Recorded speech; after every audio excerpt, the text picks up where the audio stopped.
हर्ष बताइए किस सेक्टर से है? जी, सिग्लिटी की बात करते हैं। बेसिकली फार्मा सेक्टर है। यहाँ पर जेफरीज की रिपोर्ट खरीदारी की सलाह 54 रुपये के इन्होंने यहाँ पर टारगेट्स दिए। अब इन्होंने कहा कि चाहे आप क्वार्टर 1 में देखें, चाहे रेवेन्यू के हिसाब से देख लीजिए, चाहे मार्जिन के हिसाब से देख लीजिए, अनुमान काफ़ी बेहतर रहा है। अगर डॉलर रुपये से देखें यहाँ पर, तो डॉलर रुपये के हिसाब से क्योंकि उतार चढ़ाव देखने को मिला है, वो इम्पैक्ट ज़रूर पड़ा है कंपनी में, थोड़ा सा नुकसान उस हिसाब से ज़रूर देखने को मिला है। लेकिन अगर प्रॉफिट आफ्टर टैक्स देखें तो वो हल्का सा यहाँ पर जो है बेहतर होता हुआ दिखा है।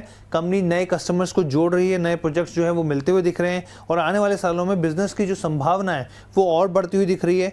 और अगर 3 साल में अगर आप देखें, आने वाले 3 साल में, तो अगर प्रति शेयर के हिसाब से ईपीएस अर्निंग पर शेयर के हिसाब से देखें तो 19% तक सालाना दर के हिसाब से कंपाउंड एनुअल ग्रोथ रेट के हिसाब से बढ़ सकता है। और इनका ये भी मानना है कि आने वाले सालों में कंपनी जिस तरीके से एक्सपेंशन कर रही है तो वो फायदे का सौदा कंपनी के लिहाज से हो सकता है।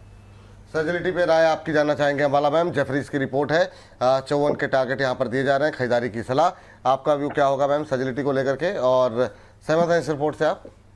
Yes, I agree with it. And target थोड़े बड़े 60 तक भी जा सकते हैं, क्योंकि जब भी रिपोर्ट आती है तो करीबन साल भर के भी ऊपर आती है। तो 54 से 60 के टारगेट से मुझे लगता है, मेरी एक्सपेक्टेशन है। और तैयारी आप आज के भाव पे खरीद सकते हैं, बट विद 70% ऑफ एक्सपोजर।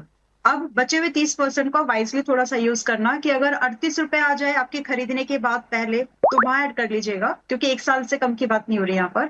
और अगर आपके खरीदने के बाद पहले आपको 44 रुपए 50 पैसे 44.50 का भाव मिले, तो वहां अपनी पोजीशन कंप्लीट कर लीजिए। दोनों केस में आपका स्टॉप लॉस थोड़ा सा बदल जाएगा।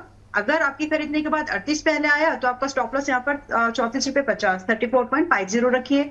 आपके खरीदने के बाद 44.50 पहले आया, then your stop loss will be at 38। तो स्टॉप लॉस में बदलाव है अगर आप इस तरह से पोजीशनिंग कर रहे हैं। बाकी आपके टारगेट 54 से 60 के थोड़े से कम आंक रहे हैं टारगेट, ऐसा लग रहा है 60 रुपए तक की पॉसिबिलिटीज है। बट जितना भी है, मतलब बोल रहे हैं 54, आई एग्री विद इट, इतना तो है ही।